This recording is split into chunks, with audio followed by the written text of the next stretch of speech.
What's up, everybody? My film club people. It's me again, Carson. We're here. We're doing it. We're in a new place, but it's great. Look at this awesome place. We got guitars. We got Groot still. It's a little different, but it is Groot. And so therefore, I think we're ready. I think we're ready to go. Did you guys watch Sidewalk Stories this week? Oh, man. I watched it yesterday, actually, because I've been having to travel a little bit, but the traveling is done. I got to watch the movie. And man, oh man, I kind of feel like I missed out by not watching it much sooner. But then again, I didn't even know it existed. So if you didn't get a chance to watch it, Sidewalk Stories is, I'll get to it in a second, but it is on Criterion Channel. It's also on YouTube.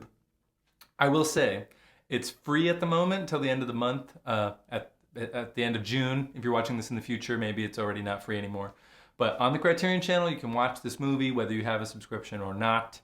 And I like to think that if you watch it on there, then maybe my man Charles Lane, who we'll get to in a second, can get some money. But of course, if that is just so against your style, it is on YouTube. The whole movie, it's actually pretty good quality.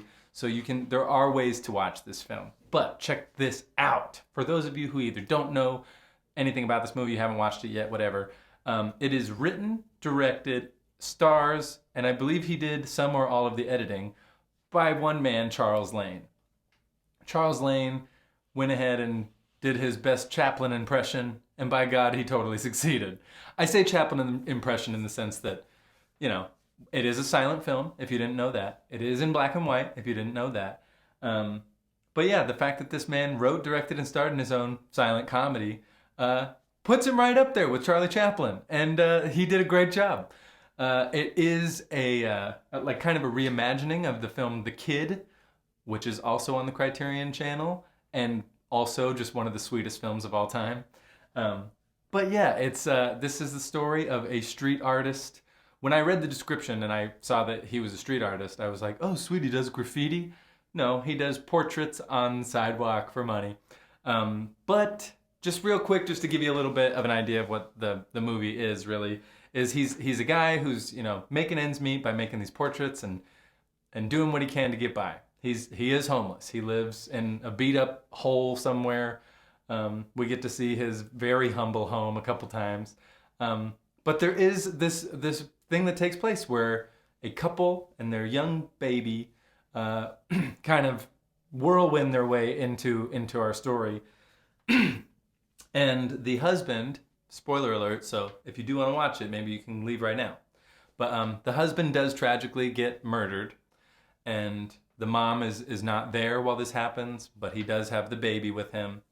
And our hero, Charles Lane, who is credited in this movie as the artist, he witnesses this murder happen, and the guys who do the murdering run away, and our lonely artist sees this baby that's been abandoned, and he just did her portrait, tonight. And so he, kind of takes it upon himself to reconnect the baby with the mother, because we do have the picture of her with the mom. And so it's now going to be this story of how this homeless guy is going to get this baby back home, and also kind of create an environment for her that is okay. So he does, make sure that she's clothed and make sure that she gets a good night's sleep and gets bathed and all this stuff. And it's just such a sweet dynamic. And also, if you didn't know, Charles Lane, the guy who made this movie, who I can't say his name enough because I didn't know it before watching this film. And it is just absolutely a piece of treasure. And he is someone who very much deserves to be lifted up. So Charles Lane cast his own little baby daughter in this movie, and so she plays the little girl. And their dynamic on screen is just so great, and she is the cutest little button of a child ever. You're gonna love her if you haven't watched it yet. Oh my God, and if you did watch it, you know what I'm talking about. But yeah, you guys, it was re-released in 2013, and it was shown, I want to say, at Tribeca Film Festival or something. It had a digital restoration, so they were kind of showing the film again. And so a lot of people were really kind of discovering this film for the first time, only a handful of years ago. And so now it has 100% on Rotten Tomatoes at this point, and it's in one of the reviews that you'll see in the trailer, if you watch the trailer, They say, 20 years before The Artist, Sidewalk Stories came out and is basically doing exactly what The Artist did, which is resurrecting this kind of totally outdated art form, which is silent black and white pictures. And this guy managed to make a silent comedy that also has social commentary. And by the time we get to the end of the film, it's really not much of a comedy anymore. It does have a happy ending, so if you are nervous about it, don't be. It is a very sweet and tender story about a guy who is doing his best to do the right thing.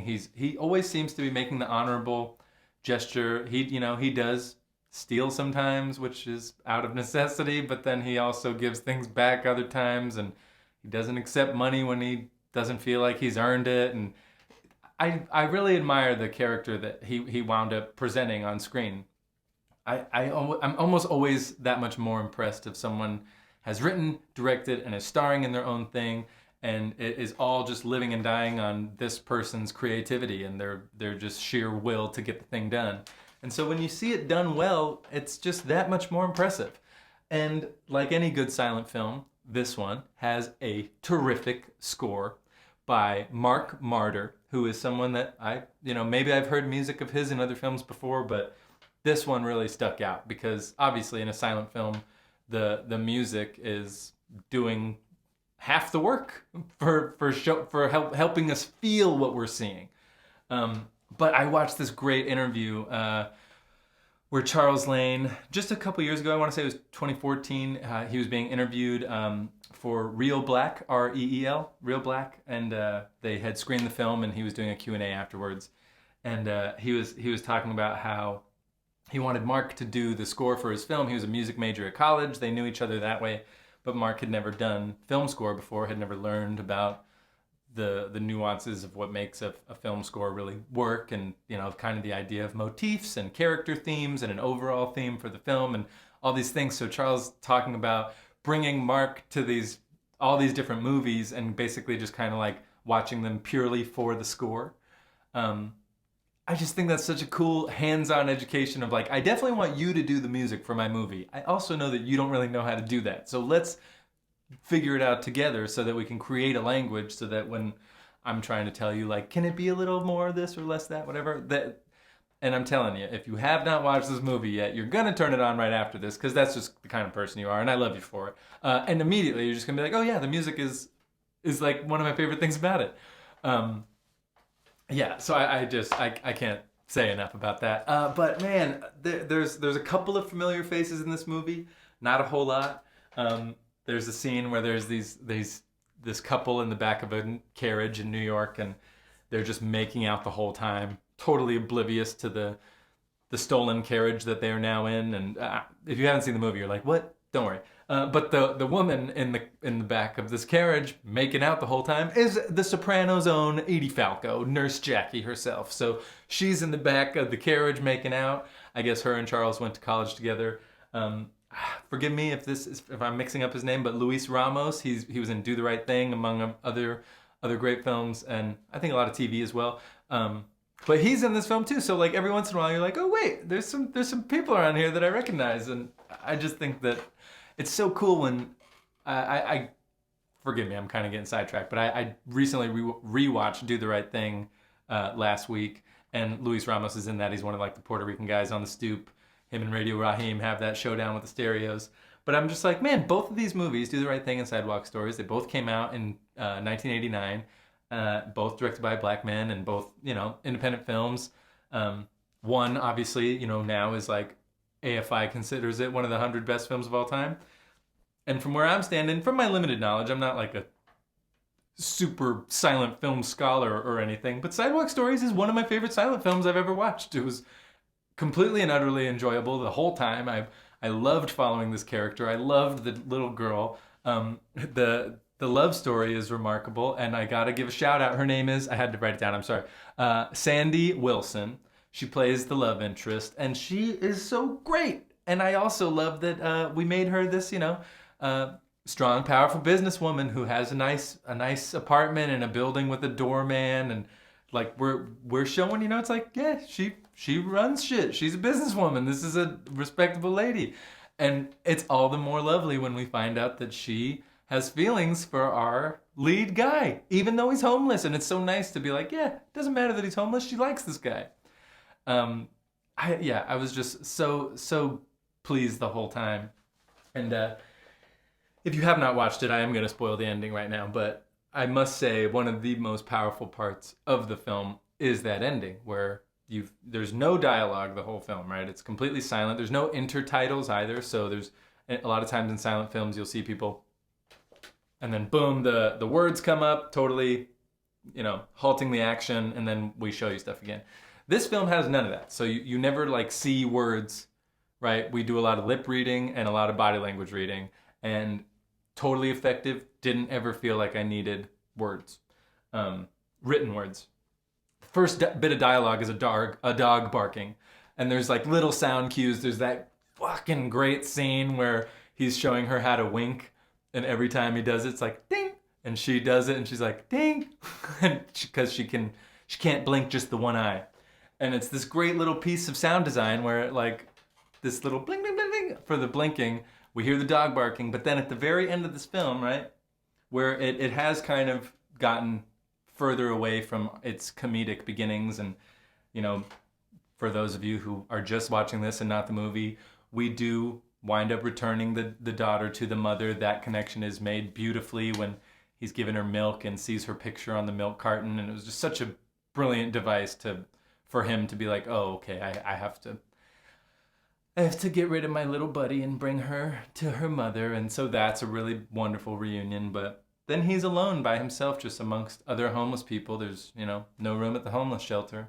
And our lovely Sandy, is that her name? Sandy Wilson. She finds him and brings him a sandwich. And there's this cute little moment between the two of them on this park bench amongst all these other homeless people. And then all of a sudden, for the first time in the film, we have dialogue. And you hear the homeless people, can you spare some change? Can you spare a quarter? And people are walking by. And it's a brief scene, but it's very effective because you've been watching this whole story unfold where we've had this opportunity to meet this individual and really see who he is and what he's all about. And then you see all of the New Yorkers just passing by, not even noticing these homeless people as they're talking to them out loud. And I interpret it as, no matter what, like the homeless people are still in a silent film, even when they're talking. Nobody hears what they're saying. And I'm just as guilty of it as you are. I've walked by so many homeless people. You live in New York, it's impossible to say hello to all of them. But man, it really shook me. It really kind of just absolutely made me be like, damn, each one of these people has a story as complex and perhaps as beautiful as our artist's story. And I just found it to be a really powerful and effective way to end this story, and how, even though it was a silent film comedy and that's all this great stuff, Charles Lane did not pull punches when he was trying to make his point about homelessness in America, particularly in New York, and the struggles of that. I've never been homeless, so I have no idea. But I hope that you got a chance to watch this movie. There is a double bill on Criterion Channel where you can watch Sidewalk Stories and Chaplin's The Kid. And if you haven't seen The Kid ever, I don't even think it's an hour long. It is so charming, and it's really a wonderful pair with this Sidewalk Stories film. So that's it for this week. I hope you guys had a good time. Of course, like always, if you don't, please come on down to our Facebook group or our Instagram page, where we always keep everybody posted on what the next film's gonna be. I'm always putting, other posters and other little tidbits of knowledge and stuff. I'll probably be posting that interview I was talking about with Charles Lane, just because why not hear the man himself? Especially when you watch the whole movie, you don't get to hear him talk at all.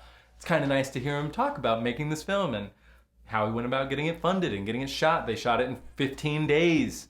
There's a lot of great stuff in regards to the making of this movie, and I'm just so glad that I got a chance to watch it, and I really hope that you get a chance to watch it as well if you haven't yet. So peace, love, and watch all the movies you want, but if you can make some time to watch this movie this week, you won't regret it. So yeah, that's enough of my pitch. Love you guys. Groot loves you, and we'll see you next week.